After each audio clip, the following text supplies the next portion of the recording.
தர்மசாஸ்திரா ஜோதிடத்தினுடைய சேவைக்குழு உறுப்பினர் இருந்து இப்போ நிர்வாகக்குழு உறுப்பினராக மாறி இருக்கக்கூடிய நமது மணிகண்டன் சுப்பிரமணியம் அவர்கள் மிகவும் அற்புதமான டாபிக்ல நான் நிறைய டாபிக் அவர் பேசியிருக்கிறத பார்த்துருக்கேன். அதில் எனக்கு அவர் பிடிச்ச பேசுகிற டாபிக் வந்து சந்திரநாடியை பற்றி அற்புதமாக அவர் ஆய்வு பண்ணியிருக்கார். ஸோ சந்திரநாடியை பற்றி மீண்டும் ஒரு ஆய்வை வழங்குமாறு அப்படின்னு கேட்டுக்கொண்டு இந்த நேரத்தை விடம் ஒப்படைக்கிறோம்.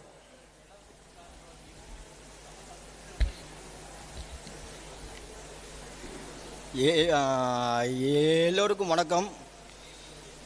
எங்கள் அப்பா அம்மா தாத்தா பாட்டி எங்களுடைய முன்னோர்கள் எனக்கு வந்து இந்த கலையை கற்றுக் கொடுத்த எல்லா குருமார்களுக்கும் நன்றி. முதல்ல நான் இந்த இடத்துல பேசுறதுக்கு முக்கியமான காரணம், நான் வந்து எந்த மேடையில் நான் ரொம்ப அதிகமாக பார்த்தீங்கன்னா பேச மாட்டேன். ஆனால் இந்த இதுக்கு வந்தவுடனே நம்ம தர்மசாஸ்திரா ஜோதிட விஜயா வந்தவுடனே என்னையே மேடை ஏற்றி நம்ம ஐயா தான் என்னை வந்து அழகு பார்த்தார்.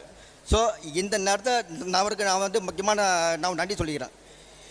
எனக்கு வந்து நான் இந்த கலையிலேயே வந்து எனக்கு ரொம்ப வந்து பிடிச்ச டாபிக் பார்த்தீங்கன்னா சந்திரநாடி தான். சந்திரநாடி வச்சுக்கின்னு ஒரு ஜோதிடத்தில் நல்லா விளையாடலாமான்னா நான் வந்து சூப்பராக விளையாடிட்டுருக்கேன். ஏன்னா நான் வந்து பார்த்தீங்கன்னா பிறந்த கிழமை பார்த்தீங்கன்னா மண்டே தான் பிறந்தேன். நான் பிறந்த பார்த்தீங்கன்னா சந்திரன் தான் எனக்கு வந்து பார்த்தீங்கன்னா பிராணன். எனக்கு சந்திரன் தான் பார்த்தீங்கன்னா 11ஆம் அதிபதி. ஸோ எனக்கு ஆட்டோமேட்டிக்காகவே உள்ளுக்குள்ளே நான் இந்த ஃபீல்டுக்கு வந்த உடனே சந்திரநாடி தான் நான் ஃபஸ்ட்டு கற்றுக்கிட்டேன். பேசிக்கை முடித்த உடனே சந்திரநாடி தான் அந்த டூல் எடுத்தேன். அந்த டூல் எடுத்தோடனே ஆட்டோமேட்டிக்காக வந்துருச்சு. நான் பார்த்த ஜாதகத்தில் ஒன்றும் இல்லை, ஒரு சின்ன உதாரணம். போன மாதம் எங்கள் குழுவில் இருக்கக்கூடிய ஒருத்தருக்கு அப்போ நீங்கள் எனக்கு பாருங்கண்ணே சந்திரநாடி கொஞ்சம் பாருங்கண்ணே அப்படின்னு சொன்னாங்க. சரிம்மா பார்க்கலாம். இப்போ எனக்கு எதுவுமே உன் ஜாதகத்தில் எதுவுமே வேணாமா, நான் இந்த கிரகம் மட்டும் கேட்குறேன். கரெக்டாக அவர் வந்து பார்த்தீங்கன்னா அந்த பொண்ணு கேட்கக்கூடிய நாளில் பார்த்தீங்கன்னா இதில் போயிட்டுருக்காரு. இப்போ சிம்மத்தில் மக நட்சத்திரத்தில் கரெக்டாக போயிட்டுருக்காரு. கரெக்டாக முடிய போகுது, மக நட்சத்திரம் கரெக்டாக முடிய போகுது, 13.10 டிகிரி வந்துட்டார். கரெக்டாக முடிய போகுது, பூரத்துக்குள்ளே கரெக்டாக என்ட்ரு ஆகிறார். அம்மா நான் வந்து என்னென்ன கிரகம்லாம் கேட்குறோம் அது மட்டும் நீ சொல்லு, வேறு ஒன்றும் வேண்டாம் எனக்கு அப்படின்னு கேட்டேன். எல்லா கிரகமும் சொல்லிச்சு. இல்லைம்மா உனக்கு வந்து பார்த்தீங்கன்னா எந்த கேள்வியுமே காட்டலை, நீ சும்மா தான் கேட்குற அப்படின்னு. ஆமாண்ணே, எனக்கு வந்து எந்த கேள்வியுமே இல்லை. அவங்களுக்கு வந்து அப்பா அம்மா பற்றி தான் ரொம்ப அவ்வளோவா தெரியாது. வீட்டில் வந்து அவங்க அண்ணன் அவங்க தம்பி எதை பற்றியும் எனக்கு தெரியாது, டீட்டெயில் தெரியாது. இத்தனைக்கும் இங்கே தான் இருக்காங்க, அவங்க பேர் வேண்டாம், இங்கே தான் இருக்காங்க. ஏம்மா அவங்க வீட்டில் ஒருத்தருக்கு பார்த்தீங்கன்னா மேரேஜ் ஆகலை பாருங்கள். கோச்சார சந்திரனை வச்சு நான் கேட்குறேன், உங்கள் வீட்டில் ஒருத்தருக்கு மேரேஜ் ஆகலையே, யாருக்குமா மேரேஜ் ஆகலைன்னு கேட்டேன். ஆமாண்ணே, வீட்டில் பார்த்தீங்கன்னா என் தம்பிக்கு இன்னும் மேரேஜ் ஆகலை, பார்த்துட்டு இருக்காங்க. இத்தனைக்கும் அவங்க அண்ணா இருக்கானா தம்பி இருக்கானா மாமன் சித்தப்பா மச்சான் எதுவுமே எனக்கு தெரியாது. பேசுவோம் பழகவும் போவோம். ஆனால் அந்த கோச்சார சந்திரன் வந்து சொல்கிறாரு, இதை சொல்கிறா ஒரு எனக்கு இந்த ஃபீல்டுக்குள்ளே வரதுக்கு முன்னாடி எனக்கு ஒரு எல்லா ஜோசியரும் தெரிந்தாலும் அந்த கோச்சார சந்திரனை எப்படிலாம் அப்ளை பண்ணணும். உங்ககிட்ட ஒருத்தர் வருது, பொருத்தம் வருது, இந்த பொருத்தம் முடியுமா முடியாதா கோச்சார சந்திரன் சொல்லிடுவார். அதாவது உங்கள் ஜாதகத்தை வச்சுக்கிட்டு பிறந்த கால ஜாதகத்தை வச்சுக்கிட்டு கோச்சார சந்திரன் 6, 8, 12 வந்துட்டாருன்னா அவங்க ஒரு சின்ன பிரச்சனையில் தான் வந்திருக்காங்க. அவங்க வந்து பார்த்திங்கன்னா நல்ல நிலைமையில் வரல அப்படின்னு சொல்லிடலாம். கோச்சார சந்திரனை வச்சுக்கிட்டே ஒருத்தனுக்கு பார்த்தீங்கன்னா மேரேஜ் முடிஞ்சிருச்சா முடியலையா அது சொல்ல முடியுமானா தாராளமாக சொல்லலாம். அதுக்கு கொஞ்சம் பார்த்தீங்கன்னா நல்ல ட்ரைனப் எடுக்கணும். நல்லா ட்ரைனப் எடுத்துக்கிட்டிங்கன்னா நீங்கள் கோச்சார சந்திரனை வச்சு தரமாக விளையாடலாம். சார் நான் எந்த கோயிலுக்கு போயிட்டு வந்துட்டேன், எனக்கு எதுவுமே வேலை செய்யலாம் சொல்லுவாங்க. நீங்கள் என்ன கோயிலுக்கு போனாலும் பார்த்தீங்கன்னா புத்திநாதனுக்கு கோவில் கொடுத்தே ஆகணும். புத்திநாதன், தசாநாதன், அந்தர்நாதன், இந்த 3 பேர் பர்மிட் பண்ணாமல் நான் வானத்துக்கு பூமிக்கு ஏறி இறங்கினா கூட ஒன்றும் வேலை ஆகாது. ஏன்னா பார்த்தீங்கன்னா மெயின் பார்த்தீங்கன்னா தசாநாதன் சென்ட்ரல் கவர்மெண்ட்டு, புத்திநாதன் தான் ஸ்டேட் கவர்மெண்ட்டு. தசாநாதனை விட புத்திநாதன் பலவான். இதை மெயினாக நீங்கள் மேலே என்ன தான் தசாநாதன் கொடுத்தாலும் புத்திநாதன் தான் அங்கே வேலை செஞ்சுட்டு இருப்பான்.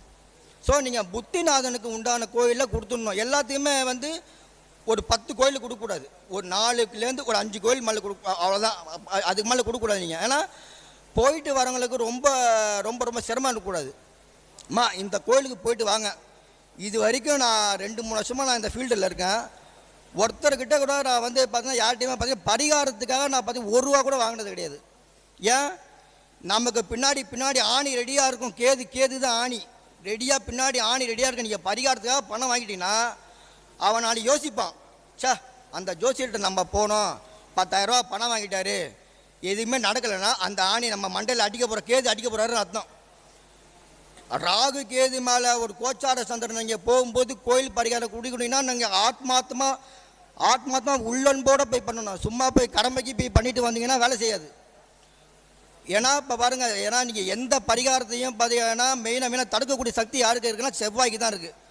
செவ்வாய் எந்தெந்த பாவகத்தெல்லாம் பார்க்குறாரோ பரிகாரம் வேலை செய்யாது. நான் வாழை மரத்துக்கு தாலி கட்டினேன், அங்கே போனேன், அந்த மரத்துக்கு தாலி, அதெல்லாம் ஒன்று இங்கே செவ்வாய் பார்க்குற பாவகம். எந்த பரிகாரம் வேலை செய்யாது. கோயிலுக்கு போனீங்கன்னா வெத்தலை பாக்கு, வாழைப்பழம், பூ இதை வாங்கி கொடுத்துட்டு 2 தீபத்தை ஏற்றிட்டு பார்த்தீங்கன்னா பிரார்த்தனை தான்.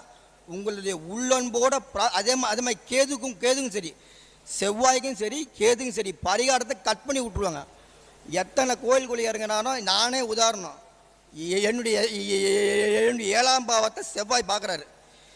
கரெக்டாக செவ்வாய் 8ஆம் பாரியாக பார்க்குறாரு, லாக் பண்ணுறாரு. பரிகாரத்துக்காகலாம் எல்லாமே போயிட்டு வாங்க. நார்மலாக போய் வருஷம் திருச்செந்தூர் போகிறீங்களா, போயிட்டு வாங்க. எல்லாம் நீங்கள் ஒன்றும் பிரச்சனை, நாளி கிணத்துல குடிங்க, கடல் நீராடுங்க, எல்லாம் பண்ணுங்க. ஆனால் நான் ஒருத்தர்கிட்ட நான் யந்திரம் பண்ணுறேன், மந்திரம் பண்ணுறேன், பேர் மாற்றினேன். சார் பேர் மாற்றினா எல்லாருமே எல்லாமே நடந்தணும் சார். எத்தனை பேர் மாற்றி நல்லா இருக்கீங்க சொல்லுங்கள் பார்ப்போம். நான் எல்லாமே ஸ்டோன்லேருந்து எல்லாத்தையும் பார்த்தாச்சு, பார்க்காதது எதுவுமே இல்லை. அதனால தான் இந்த ஃபீல்டுக்குள்ளே வந்தேன். இந்த ஃபீல்டுக்குள்ளே வந்ததுக்கு காரணம் எவ்வளோ ஏமாற்றம் இருக்குது. நான் எல்லா ஏமாற்றம் சந்திச்சு தான் வந்திருக்கேன். சரி, இப்போ மெயின் உங்ககிட்ட ஒரு ஜாதகம் ஒன்று வருது.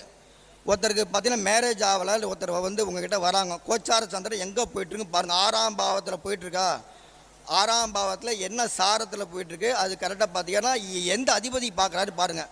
சப்போஸ் சுக்கிரனோ செவ்வாயோ குருவோ 7ஆம் அதிபதியோ தொடர்பில் இல்லை, இப்போ அவங்களுக்கு மேரேஜுக்கு உண்டான பிராப்தம் இல்லை அப்படின்னு சொல்லிடலாம். சார் இல்லை சார், யாராவது ஒருத்தர் பார்த்துட்டாங்க அப்படின்னும் போது அப்போ நீங்கள் என்ன பண்ணணும், மெயினாக அது என்ன புத்திநாதன்னு பார்க்கணும். அன்றைக்கி கரெக்டாக பார்த்தீங்கன்னா நம்ம கோச்சார சந்திரன் எந்த கிரகத்து மேலே போகுதோ அன்றைக்கி அப்போ அந்த கிரகம் கோச்சாரத்தை நல்லா இருக்கணும். எந்த கிரகத்து, அதாவது உங்ககிட்ட இவங்களே ஜாதகம் பார்க்க வரணும், நீங்களாக போய் கேட்கக்கூடாது. சார் நீங்கள் கொடுங்க சார், நான் ஜாதகம் வாங்கி பார்த்தேன்னு சொன்னீங்கன்னா அது கேள்வி சுட்டி காட்டாது. அவங்களாம் உங்ககிட்ட கேட்கணும், சார் இது எனக்கு ஜாதகம் பார்த்து கொடுங்க அப்படின்னு கேட்கும்போது சந்திரன் அப்ளை பண்ணுங்கள். அப்ளை பண்ணால் பர்ஃபெக்டாக கேள்வி காட்டும். இதுதான். போன வாரம் கூட ஒரு ஜாதகம் பார்த்தேன், வீட்டுக்கே வந்தாங்க. 2 பேர் கணவன் மனைவி ஜாதகம் கொடுத்துட்டு கம்முன்னு சைலண்ட்டாக இருந்துட்டாங்க. சில பேர்லாம் எதுவும் சொல்ல மாட்டாங்க. 2 பேர் கணவன் மனைவி ஜாதகம் இருக்குது. நான் அப்போ தான் தட்டுறேன், போடுறேன், என்னம்மா 2 பேருக்குள்ளே கணவன் மனைவி கொஞ்சம் நல்லா இருப்பாங்க, ஆனால் சின்ன பிரச்சனை கருத்து வேறுபாடு இருக்காமா அப்படின்னு கேட்டேன். ஆமாம் சார், அதுக்கு தான் வாங்க உங்கள்கிட்ட ஜாதகம் பார்க்க வந்தோம். மெயினாக கருத்து வேறுபாடு இருக்கணும். ஜாதகத்தை வச்சே உங்கள் பொண்ணுக்கு மெயினாக பார்த்தீங்கன்னா தாம்பத்தியத்தில் பிரச்சனை இருக்குமா அப்படின்னு சொன்னேன். அவங்க அப்படியே ஒரு சாக்காட்டாங்க. தாம்பத்தியத்தில் உன் பொண்ணுக்கு கொஞ்சம் பிரச்சனை இருக்குமா அப்படின்னு சொன்னோடனே அவங்க ரொம்ப ஷாக்காயிட்டாங்க. ஆமாம் சார் இதெல்லாம் இருக்குது, ஆனால் உங்கள் பொண்ணுக்கு பார்த்தீங்கன்னா மெயினாக குழந்தை பிறந்திருக்கும். ஏன்னு கேட்டீங்கன்னா லக்ன வர்க்கோத்தமம். லக்ன வர்க்கோத்தமமாக இருந்தால் உங்கள் பொண்ணு வாழ்க்கையில் பார்த்தீங்கன்னா தோக்க மாட்டாங்க, வாழ்க்கையில் ஜெயிச்சிருவாங்க. ஆனால் உங்கள் பொண்ணு பார்த்தீங்கன்னா பிடிவாதத்தை விட்டு கொடுக்காது. நான் போட்டியா நீ போட்டியான்னு வரும்போது அங்கே பார்த்தீங்கன்னா ஈகோ தான் நிற்கும். உங்கள் வீட்டில் பார்த்தீங்கன்னா மெடிக்கல் சம்மந்தப்பட்டது இருக்கணுமாமா அப்படின்னு கேட்டேன். உங்கள் வீட்டில் மெடிக்கல் சம்மந்தப்பட்டது டாக்டரு ஏதாவது மெடிக்கல், ஆமாங்க சார், என் பொண்ணு பார்த்தீங்கன்னா டாக்டருக்கு தான் படிச்சிருக்கா அப்படின்னு சொல்லிட்டு அன்றைக்கி சொன்னாங்க. ஸோ இந்த மாதிரி எல்லாருக்குமே எல்லா கோயிலும் எடுக்காது. அன்றைக்கி கரெக்டாக அந்த கோச்சார சந்திரன் எந்த கிரகத்து மேலே போகுதோ அதுக்கு உண்டான கோயில் பரிகாரங்கள் கொடுத்தீங்கன்னா பர்ஃபெக்டாக கேட்கும். ஏதாவது ஒரு மாற்றத்தை கொடுக்காம போகாது. அது கரெக்டாக எந்த ராசியில் போகாது பாருங்கள். எந்த அதிபதிக்கு நீங்கள் பரிகாரம் எடுக்கிறீங்களோ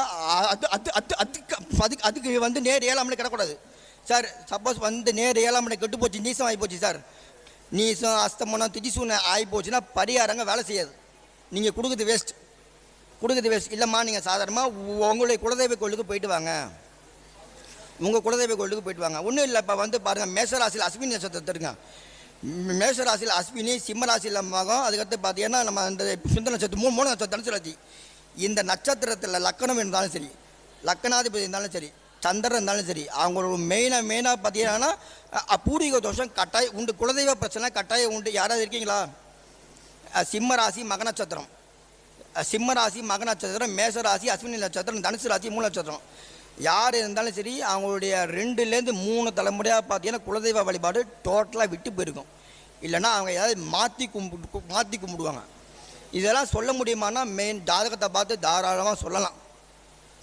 மெயினாக பார்த்திங்கன்னா அதுவும் வந்து சந்திரநாடியை வச்சு சொல்ல முடியாத விஷயமே இல்லை. 2 ஜாதகத்தை வச்சு கரெக்டாக சார் எனக்கு வந்து நல்ல பெரிய இடமா கிடைக்குமா அப்படின்னு கேட்குறான். பெரிய இடம் கிடைக்கும் மாதம் கேட்குறாங்க. பாருங்கள், கோச்சார சந்திரன் வந்து ராகு மேலே போகுது அப்படின்னா பெரிய இடம் கிடைக்கும். ஆனால் அங்கே பிரச்சனையும் இருக்கும். இது வந்து பார்த்திங்கன்னா பாம்பு, இது வந்து சந்திரன் போய் முட்டுது. அந்த பாம்பை போய் முட்டும் போது அப்படியே வந்து பாம்பு என்ன பாவம் அப்படியே ஒன்று முழுங்கிடும். அப்போ அங்கே வந்து நீ ஒன்று பெரிய இடம் கிடைக்குமா கேட்குற, பெரிய இடம் கிடைக்கும். ஆனால் அங்கே பெரிய பிரச்சனையும் காத்துட்ருக்கோம். ராகு வரும்போது ஒரு ஸ்பீட் பிரேக்கர் கொடுத்துரும். ராகு வரும்போது ஒரு ஸ்பீட் பிரேக்கர் கட்டாயம் கொடுத்துரும். நம்ம ஆளுங்களாம் சொன்னதை கேட்க மாட்டாங்க. ஒரு சில பேர்லாம் பார்த்தீங்கன்னா ஒரு 1.5 வருஷத்துக்கு முன்னாடி நான் ஒரு ஜாதகம் பார்த்தேன். அதுவும் வீட்டில் தான் வந்தாங்க. கரெக்டாக பையனுக்கு சார் இப்போ நீங்கள் வந்து பையனுக்கு கல்யாணம் பண்ணாதீங்க, 2026 எண்டு வரைக்கும் முடிட்டோம், அவசரப்படாதீங்க அப்படின்னு சொன்னேன். பையனுக்கு பார்த்தீங்கன்னா புதன் திசையில் ராகு புத்தி போயிட்டுருக்கு. புதன் திசையில் ராகு புத்தி, ராகு திசையில் புதன் புத்தி. திருமணம் பண்ணக்கூடாது. பண்ணினீங்கன்னா அந்த புத்தி முடிவுல தூக்கிடும். 2 பேர் பிடிச்சி விட்டு போயிடும். அப்புறம் நீங்கள் 10 லட்ச ரூபா கல்யாணம் பண்ணி என்ன பிரயோஜனம்? நான் சொல்லிட்டேன் சார், இப்போ நீங்கள் கல்யாணம் பண்ணிங்கன்னா பிரித்து விட்றோம். கிளிப்பிள்ளைக்கு சொல்கிற மாதிரி சொல்லி அனுப்புனா ஒரு 4 நாள் கழிச்சு, சாமி நான் கோயிலில் வாக்கு பார்த்தேன், அவங்க வந்து பார்த்தீங்கன்னா கல்யாணம் பண்ணலாம் வாக்கு கொடுத்துறாங்க. ஐயா என் தீர்ப்பு இதுதான் கோயிலில் வாக்கு கொடுத்தாருன்னா வாக்கு கொடுத்தவரே போய் வந்து தாலி எடுத்துக்கொள்ளி கல்யாணம் பண்ணிக்க. நான் ஓப்பனாக சொல்லிட்டேன். ஏன்னா நீங்கள் என்ன தான் அங்கே நீங்கள் நிற்கணும். நீங்கள் ஸ்ட்ராங்காக 9 கிரகத்தை தாண்டி நீங்கள் அதாவது உங்கள் 9 கிரகம் என்ன சொல்லுதோ அது அங்கே நீங்கள் ஸ்ட்ராங்காக நிற்கணும். என் தீர்ப்பு இதுதான். சாமி வாக்கு கொடுத்ததோ அது வாக்கு கொடுத்ததோ எனக்கு அதை பற்றிலாம் கவலை கிடையாது. எனக்கு சந்திரன் சொல்லிட்டாரு கல்யாணம் இப்போ நடக்காது, நீ எத்தனை கோயில் வேணால் இறங்கு, கல்யாணம்லாம் போய் பண்ணிக்க போன்ட்டான். 6 மாதம் கழிச்சு மறுபடியும் ஃபோன் வருது, சாமி நான் நீங்கள் சொன்ன மாதிரியே வந்து பையனுக்கு இன்னும் கல்யாணம் ஆகலை, நீ தான் சாமி வாக்கு கொடுத்துட்டாரு, அது வாக்கு கொடுத்துட்டாரு, பூசாரி வாக்கு கொடுத்துட்டாரு சொன்னீங்களே, என்ன ஆச்சுன்னு கேட்டேன். இல்லை அது வந்து ஒன்றும் செட் ஆக மாட்டுது, என்னுடைய கிரகத்தை தாண்டி நீங்கள் கல்யாணம் பண்ணிட்டீங்கன்னா நான் தான் சொல்லிட்டேன், அந்த ராகு புத்தி முடிகிற வரலும் கல்யாணம் பண்ணக்கூடாதுன்னு சொல்லிட்டேன். அவசரப்பட்டீங்கன்னா எப்படி? எல்லாருமே என்ன பண்ணுறாங்க, வயசாக பார்க்குறாங்க. சார் என் பொண்ணுக்கு 30 வயசு ஆயிடுச்சு, உன் பொண்ணுக்கு 32 வயசு ஆயிடுச்சு, 40 வயசு ஆயிடுச்சு, கல்யாணம் சார் எல்லாருமே என்ன கேட்பீங்க பார்த்துட்டீங்கன்னா மெயினாக வயசை பார்க்காதீங்க, வாழ்க்கையே பாருங்கள். கல்யாணம் ஆகி 3 நாளில் பிரிஞ்சவங்க இருக்காங்க, 10 நாளில் பிரிஞ்சவங்க இருக்காங்க, 1 மாதத்துக்கு. அப்புறம் நீங்கள் 10 லட்ச ரூபா இல்லை 15 லட்ச ரூபா கொடுத்து கல்யாணம் பண்ணி என்ன பிரயோஜனம்? 2 பேர் வாழ்க்கை நல்லா இருக்கா நல்லா இல்லையா, 4 செவத்துக்குள்ளே என்ன நடக்குதுன்றது உங்களுக்கும் தெரியாது, பக்கத்து வீட்டுக்கு தெரியாது. நான் ஜோதிடத்தை கண்டுபிடிக்க முடியுமா? கண்டுபிடிக்கலாம். சொல்ல முடியாதது எதுவுமே கிடையாது. நான் தான் கேட்டேன், போன வாரம் வந்தாங்கல்ல, என்னமா உங்கள் பொண்ணுக்கு இப்போ என்ன பிரச்சனை இருக்கணுமா, அதை நீங்கள் கேட்டு கன்ஃபார்ம் பண்ணிக்கமா. உங்கள் பொண்ணு பார்த்தீங்கன்னா என்ன மெயினாக ஈகோவால் தான் எதுவும் விட்டு கொடுக்க மாட்டாங்க, ஆனால் உங்கள் பொண்ணோட லைஃப் நல்லா இருக்குன்னு சொல்லிட்டு அவங்க அந்த பொண்ணோட அவங்க அம்மா வந்தாங்க. அவங்க வந்து ரொம்ப சந்தோஷப்பட்டாங்க. இந்த கோயிலெலாம் போயிட்டு வாங்க, சூரிய தசை நடக்குது. சூரிய தசை பார்த்தீங்கன்னா சிம்மத்தில் நடக்குது. நேராக திருவண்ணாமலை போங்க, வருஷத்துக்கு 2 தடவை போங்க. நீங்கள் மாதம்லாம் என்கிட்டலாம் அந்த கோயில் படிக்கிறலாம் சிம்பிளாக இருக்கும், எளிமையாக இருக்கும், போயிட்டு வர செலவு தானே தவிர கம்பல்சரியாக பார்த்தீங்கன்னா தீபம் போட சொல்லுவேன். அந்த மாதிரி பரிகாரம்லாம் என் பரிகாரம்லாம் இந்த யந்திரம் பண்ணுங்கள், அதை பண்ணுங்கள், இதை பண்ணுங்கள், இத்தனை தடவை 108 தடவை, அதெல்லாம் எங்களை வேலையே கிடையாது. இதுதான் அந்த பாவகம் கெட்டு போச்சுன்னா அதுக்கு உண்டான பரிகாரம். தசாநாதனுக்கு ஒரு பரிகாரம், புத்திநாதுக்கு ஒரு பரிகாரம், கோச்சார சந்திரன் எந்த கிரகத்து மேலே போகுது அதுக்கு ஒரு பரிகாரம், அவ்வளோதான். சிம்பிளாக இருக்கும். ஆனால் போயிட்டு வந்தீங்கன்னா மாற்றம் கொடுக்குமானா 100% கொடுக்கும். போயிட்டு வந்த அத்தனை பேரும் கிளைண்ட் அத்தனை பேரும் சொல்லியிருக்காங்க, பரவாயில்ல சார் இப்போ அதாவது முன்னே இருந்த விட இப்போ எனக்கு கொஞ்சம் மாற்றம் கொடுக்குது, அதுதான் எனக்கு தேவை. மறுபடியும் எனக்கு ஃபோன் பண்ணி ஜாதகம் பார்க்கணும் அதெல்லாம் கிடையாது. நீங்கள் நல்லா இருந்தீங்கன்னா அது ஒரு சந்தோஷம் எனக்கு போதும். மெயினாக நான் அதிகமாக முக்கியத்துவம் கொடுத்தேன்னா உங்கள் வீட்டுக்கு பக்கத்தில் உங்கள் வீட்டு பக்கத்தில் பசுமாடு, உங்கள் வீட்டுக்கு பக்கத்தில் பார்த்தீங்கன்னா பசுமாடு இருந்ததுன்னா அந்த பசுவுக்கு போய் பார்த்தீங்கன்னா உணவு கொடுங்கன்னுவோம்.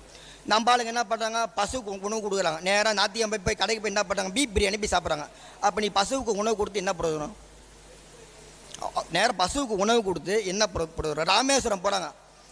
முன்னோர்கள் வந்து நிறைய பேர் பார்த்தீங்கன்னா அந்த திதி தர்ப்பணம் பண்ணுறதுல நிறைய தப்பு இருக்குங்க. என்னை கேட்டால் பார்த்தீங்கன்னா திலவோமம் பண்ணுறதே வேஸ்ட்டு.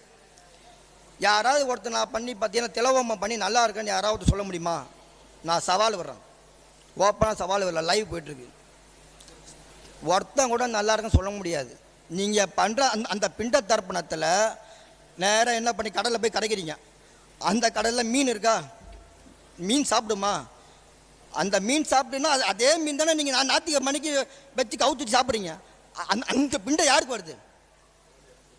அந்த பிண்டை மறுபடியும் உங்களுக்கு தானே வருது. அப்புறம் முன்னோர்கள் பண்ண அதை பண்ண அப்படி எப்படி போயிருக்கும்? நீங்கள் நீங்களே கடலில் கிடைக்கிறீங்க, மீனுக்கு கிடைக்கிறீங்க. மீன் நீங்கள் போட்ட பிண்டத்தை சாப்பிடுது. அதே மீனை தான் கட் பண்ணி ஞாயிற்றுக்கிழமை மணிக்கு கவுத்து சாப்பிட்றீங்க. அப்போ அந்த பிண்டை யாருக்கு வருது? நீங்களே தெரிஞ்சுங்க. அப்போ நீங்கள் பண்ணுற அந்த ஓமம் பேசு தானே. 30,000 இல்லை 30 லட்சம் கொடுத்தா கூட திலவமாக அங்கே வேலை செய்யாது. நான் சவால் வரேன். எத்தனை ஜோசியர் கடையில் என்னால் பதில் கொடுக்க முடியும்? எத்தனை ஜோசியர் கடை நான் பதில் கொடுக்குறேன்? வேஸ்ட்டு. நீங்கள் ஒன்றும் இல்லை, கவுச்சி சாப்பிடாம சார் நான் சுத்த சைவம், நான் பண்ணுறேன் திலவம்னா பர்ஃபெக்டாக கேட்கும். நீங்கள் பண்ணக்கூடிய நல்ல கோச்சார குரு பார்க்கணும். கோச்சார குரு சந்திரன் மேலே இல்லைன்னா உங்களுடைய பிறந்தகால குரு சம்மந்தப்பட்டா மட்டும்தான் நீங்கள் போய் திலவம் பண்ணணும். எல்லாரும் போய் திலவம் பண்ணேன், அதை பண்ணேன், இதை பண்ண வேலை செய்யுமானா வேலை செய்யாது.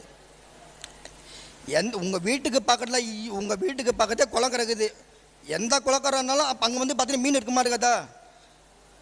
நம்ம ஆளுங்க ஞாயிற்றுக்கிழமெல்லாம் காலைல எந்த இடத்துல கூட்டம் இருக்குதோ இல்லையோ கவுச்சிக்கல்ல கூட்டம் க்யூ நிற்கிது அங்கே. அந்த மீன் அதே மீன் உங்கள் வீட்டுக்குள்ளே வரும்போது அப்புறம் எத்தனை பிண்டை போட்டு என்ன பிரயோஜனம்? வேஸ்ட்டு, டோட்டல் வேஸ்ட்டு தானே. அதனால் நீங்கள் எந்த ஒரு இதுவாக இருந்தாலும் சார், நான் எங்கள் முன்னோர்கள் வழிபாடு பண்ணாமல் நீங்கள் என்ன குலதெய்வ வழிபாடு பண்ணாலும் குலதெய்வம் ஏற்றுக்காது. நான் முன்னோர்களை பட்டினி போட்டிருந்தேன், எங்கள் தாத்தா பாட்டி பட்டினி போட்டிருந்தேன், நான் குலதெய்வ வழிபாடு பண்ணேன். நீங்கள் குலதெய்வ கோயிலுக்கே கும்பாபிஷேகம் பண்ணாலும் குலதெய்வம் எதுவும் பண்ணாது. முதல்ல அப்பா அம்மாவுக்கு திதி தர்ப்பணம் பண்ணுறா, அப்புறம் ஏங்கலை வாழம் தான் சொல்லணும். ஏன்னா ஃபஸ்ட்டு முன்னோர்களுக்கு நீங்கள் திதி தர்ப்பணம் பண்ணாதான் நேராக போய் குலதெய்வத்தை போய் கம்ப்ளைண்ட் பண்ணுவாங்க. இது மாதிரி என் பையனுக்கு நான் எல்லாம் வளர்த்தேன், எனக்கு ஒரு வேளை சோறு போடணும்னா குலதெய்வம் மொத்த கோபத்தையும் உங்கள் மேலே திருப்போம். அப்போ தான் கஷ்டத்தை கொடுக்கும். அப்போ தான் ஓடியாருவான் நோட்டை தூக்கின்னு. சார் எனக்கு கஷ்டமாகுது சார், இந்த சூழ்நிலை இருக்குது சார், இதெல்லாம் தேவையா? உங்கள் முன்னோர்கள் வழிபாடு மாதம் அமாவாசை சார். வாழ்க்கையில் 1008 வேலை இருக்கும் சார், 1008 கஷ்டம் இருக்கும், 1008 பிரச்சனை இருக்கும். எல்லாத்தையும் தாண்டி தான் நீங்கள் வரணும். நீங்கள் உங்கள் வாழ்க்கை நல்லா இருக்குன்னா நீங்கள் தான் சரி பண்ணணும். இப்போ ஒன்று ரஜினி படத்துலையே சொல்கிறாரு, உன் வாழ்க்கை உன் கையில்ன்றாரு. உன் வாழ்க்கை உன் வாழ்க்கை உன் கையில் பக்கத்தில் இருக்காரு. இது நம்ம வாழ்க்கை நம்ம தான் காப்பாற்றிக்கணும். இப்போ என் வாழ்க்கைன்னா நான் தான் சரி பண்ணிடணும். நான் சரி பண்ண தான் ஓடுறேன். என் வயிற்று வலிக்கு நான் தான் மாற்ற சாப்பிட்ணும்.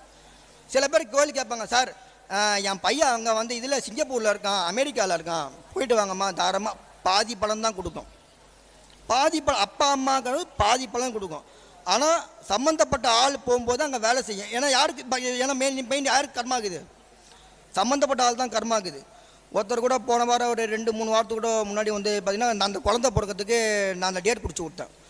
குழந்தை பிறக்கும் போதே டேட் சொல்லிட்டேன். சார் பார்த்தீங்கன்னா பௌர்ணமி அன்றைக்கி நல்லா இருக்குது. ஏன்னா டேட் பார்த்தீங்கன்னா 1 வீக் கூட தான் கொடுத்துருக்காங்க. ஏன்னா நான் அதுக்கு அடுத்து கொடுக்குறேன் பார்த்தோம், டேட் இல்லை. சார் பௌர்ணமி அன்றைக்கி நல்லா இருக்குது, அந்த டேட்டில் எடுத்துருங்க. சப்போஸ் டாக்டர் 2 நாளைக்குள்ளே குழந்தை பிறக்கணும்னு சொல்லிட்டாருன்னா தயவு செஞ்சு தாமதம் பண்ணாதீங்க, குழந்தை எடுத்துருங்க அப்படின்ட்டான். நான் இதை சொல்லி அமிச்சிட்டேன். ஏன்னா சார் குழந்தை பிறகுது பார்த்தீங்கன்னா எந்த ஜோதிடம் கிடையாது. அப்பா அம்மா செஞ்சக்கூடிய பாவ புண்ணியங்கள் தான் மேலே இருக்கக்கூடிய கர்மா தான் அந்த குழந்தை பிறக்க வைக்கும். உதாரணமே நானே இருக்கேன். எங்கள் தாத்தா குடிச்சு விட்ட டைம் ஒன்று, நான் பிறந்த நேரம் ஒன்று. 10 நிமிஷம் லேட்டாக வந்துட்டாங்க டாக்டரு. 10 நிமிஷம் லேட்டாக வந்தனால என் வாழ்க்கை அப்படியே மாறி போச்சு, டோட்டலாக மாறிடுச்சு 10 நிமிஷம். ஸோ அப்போ நம்மக்கிட்ட கர்மா இருக்கா? யார்கிட்ட இருக்குது? உங்கள் அப்பா அம்மா கிட்ட தான் இருக்குது, உங்கள் தாத்தா பாட்டி கிட்ட தான் இருக்குது. சில பேர் கேட்பாங்க, சார் எங்கள் தாத்தா செஞ்ச சொத்தெல்லாம் எனக்கு வரமா? சொன்னேன், உங்கள் தாத்தா சொத்து மட்டும் வேணும், அவர் செஞ்ச பாவ புண்ணியம் மட்டும் வேணாமா? அதனால தான் என்ன சொல்லுவாங்க, எந்த பாவமும் பண்ணாதீங்க. முடிஞ்ச அளவுக்கு உங்கள் பேக்கெட்டில் இருந்து ஒரு 10 ரூபா எடுத்து ஒரு 2 பேர் சாப்பாடு வாங்கி கொடுங்க. உங்கள்கிட்ட வசதியே இல்லை, சாப்பாடு போடுற இடத்த போய் நில்லுங்க, அன்னதானம் படத்தை நில்லுங்க, நீங்கள் எடுத்து பரிமாறுங்க, புண்ணியம். அவங்க மற்றவங்க சாப்பிட வைங்க. ஐயா போங்க ஐயா, இந்த இடத்துல சாப்பாடு அன்னதானம் போடுறாங்க, நீங்கள் போய் சாப்பிடுங்க. அதாவது இவங்க வயிறு எரியத்துக்கு நீங்கள் காரணமாக இருந்திருக்கீங்க. அப்போ அதாவது அந்த பங்கில் உங்களுக்கு ஒரு புண்ணியம் இருக்குது. அவங்க வயிறு நான் ஏதோ ரோட்டில் போயிருந்தேன்ப்பா, ஒருத்தர் கூப்பிட்டு அதாவது சாப்பாடு போடுறாங்க சொன்னாங்க, நான் இன்னைக்கு சாப்பிட்டு கொஞ்சம் பரவாயில்லப்பா, வயிறு நல்லா இருக்குப்பா அப்படின்னும் போது அது வாழ்த்தம். என்ன தான் நம்ம கோயிலுக்குள்ளே போனாலும் ஒரு 2 வேளை சாப்பாடு அந்த சொல்லுவாங்க, வயிறாட சாப்பிட்டு வானிலை வாழ்த்துங்கன்னு வாங்கல, அதை விட ஒரு இது கிடைக்குமா? இப்போ அதை எங்கள் ஐயா பண்ணிகிட்ருக்காரு. நிறைய எல்லாருமே போன இதில் காசிக்கெல்லாம் போகும்போது நிறைய சாப்பாடு எல்லாம் போட்டாருங்க. ஸோ அந்த மாதிரி நிறைய சொல்லலாம். அதனால தான் நீங்கள் எந்த திலவமாக பண்ணுறதா இருந்தாலும் சுத்த சைவமாக இருந்தீங்கன்னா மட்டும் திலவமாக பண்ணுங்கள். இல்லை நான் அசைவம் சாப்பிடுவேன், இல்லை நான் வந்து மாட்டுக்கறி சாப்பிடுவேன்னா நீங்கள் என்ன பசு மாட்டுக்கு உணவு கொடுத்து பிரயோஜனம் இல்லை, திலவமாக பண்ணியும் பிரயோஜனம் இல்லை. ஸோ அந்த மாதிரி வந்து சந்திரநாடியை வச்சு சொல்ல முடியாத கருத்துக்கள் எதுவுமே கிடையாது. ஆனால் நீங்கள் எந்த கிரகத்து மேலே சந்திரன் போகுதோ அதுக்கு உண்டான மெயின புத்திநாதனோ தசாநாதனோ அந்த நாள் இருந்தால் பர்ஃபெக்டாக அவங்க என்ன கேள்வி கேட்குறாங்களோ அது பர்ஃபெக்டாக நடக்கும். இல்லைன்னா கொஞ்சம் லேட் ஆகும். வெயிட் பண்ணி தாங்க ஆகணும். எல்லாருமே கர்மா இருக்குது, கர்மா யாருக்குமே இல்லைன்னு இல்லை. வெயிட் பண்ணி தான் ஆகணும். வெயிட் பண்ணி அதுக்கு உண்டான அந்த கால நேரத்தை தேர்ந்தெடுத்துக்கிட்டீங்கன்னா சிறப்பாக இருக்கும். எத்தனையோ பேர் பார்த்தீங்கன்னா எங்கெல்லாம் பார்த்து இப்போ நான் மற்றவங்கள்ட்ட பார்த்தது எந்திரம் பண்ணி கொடுத்துருக்காங்க, பேர் மாற்றினேன், ஸ்டோன் போட்டு எல்லாருமே பண்ணி பார்த்து எதுவும் வேலை செய்யலை. ஏன் வேலை செய்யலைன்னும் போது அதுக்கு உண்டான சார் ஒரு சில பேர் டக்குன்னு பார்த்தீங்கன்னா பேர் மாற்றினா எல்லாருக்குமே நடந்துடும். ஒரு சில பேருக்கு பேர் மாற்றினா எல்லாம் ஒரு சில பேர் நடந்துடும். ஒரு சில பேருக்கு பார்த்தீங்கன்னா பேர் என்ன தான் பேர் மாற்றினாலும் ஒன்றும் நடக்காது. ஏன் ஆனானப்பட்ட நம்ம அந்த இவங்க முன்னாள் முதலமைச்சர் ஜெயலலிதா அம்மா அவங்க பார்க்காத பிரச்சனையா, அவங்க சந்திக்காத பிரச்சனையா, கோர்ட்டுக்கே சந்தித்தாங்களா? அவங்க நினச்சா உடனே கிரகம் எந்த கிரகமாக இருந்தாலும் 90 வயசாக இருந்தாலும் 2 வயசு குழந்தையாக இருந்தாலும் கிரகத்துக்கு முன்னாடி ஒன்று தான். நமக்கு தான் வயசானவங்க அது எதுவும் பார்க்க, கிரகத்துக்கு முன்னாடி அதெல்லாம் பார்க்காது. ஸோ அந்த மாதிரி சந்திரநாடியை வச்சு நிறைய சொல்லலாம். எனக்கு வரக்கூடிய ஜாதகத்தை வச்சு நான் நிறைய அப்ளை பண்ணுறேன். நீங்களும் உங்கள் ஜாதகத்தை அப்ளை பண்ணுங்கள். ஏதாவது சந்தேகமாக இருந்தால் தாராளமாக நீங்கள் கேட்கலாம். அதாவது மெயினாக ஜாமக்கோல் பிரசனமும் நான் இதில் மெயினாக பார்த்து ஜாமக்கோல் பிரசனம் எத்தனை பிரசனம் பார்த்தாலும் கேள்வி ஒன்று தாங்க காட்டும். நீங்கள் சந்திரநாடியில் என்ன பார்க்குறீங்களோ அதே தான் ஜாமக்கோல் பிரசனம் இருக்கிற. ஜாமக்கோல் பிரசனத்தில் ஒருத்தர் வந்து மேரேஜ் சம்மந்தமாக வராதுன்னா 7ஆம் அதிபதி வந்து உதயத்துக்கு சம்மந்தம் இருக்கணும். ஒன்று பார்த்தீங்கன்னா உதயத்துக்கு 10ல் மெயினாக சுக்கிரன் சம்மந்தம் இருக்கணும், 10ல் பார்த்தீங்கன்னா புதன் சம்மந்தம் இருக்கணும். இதில் வந்து நீங்கள் எத்தனை கேள்வி கேட்டாலும் புதன் நீசமாகக்கூடிய நேரத்தில் ஜாமக்கோல் பிரசனத்தில் புதன் நீசமாகக்கூடிய நேரத்தில் நீங்கள் மேரேஜ் பொருத்தம் பார்த்தாலும் சரி, மேரேஜுக்கு உண்டான எதுவுமே நடக்காது. ஏன்னா ஜாமக்கோளோட முக்கியமான கதாபாத்திரம் யாருன்னு கேட்டிங்கன்னா திருமணத்தில் புதன் மட்டும்தான். புதன் கவிப்பில் இருந்துட்டார். எத்தனை மேரேஜ் பொருத்தம் பார்த்தாலும் தூக்கி ஓரமாக வச்சிட வேண்டியதான். அதனால் ஜாமக்கோள்லேயே சொல்லலாம். நான் அதிகமாக லவ் பண்ணுற கலைன்னு பார்த்தீங்கன்னா நான் அந்த சந்திரநாடி தான். சந்திரநாடி அடுத்து தான் நான் ஜாமக்கோள் போவேன். ஸோ அந்த மாதிரி வந்து ஜாமக்கோள்லேயும் சரி சந்திரநாடியும் சரி நிறைய பேசலாம். எனக்கு இந்த நேரத்தை வாய்ப்பு கொடுத்த எங்கள் ஐயா அவர்களுக்கு மிக்க நன்றி. வணக்கம். மிகவும் சிறப்பாக தன் கருத்துக்களை பதிவு செய்த மணிகண்டன் சுப்பிரமணியம் ஐயா அவர்களுக்கு வாழ்த்துக்கள். அடுத்தது நமது தர்மசாஸ்திரா சோதனை வித்யாலயனுடைய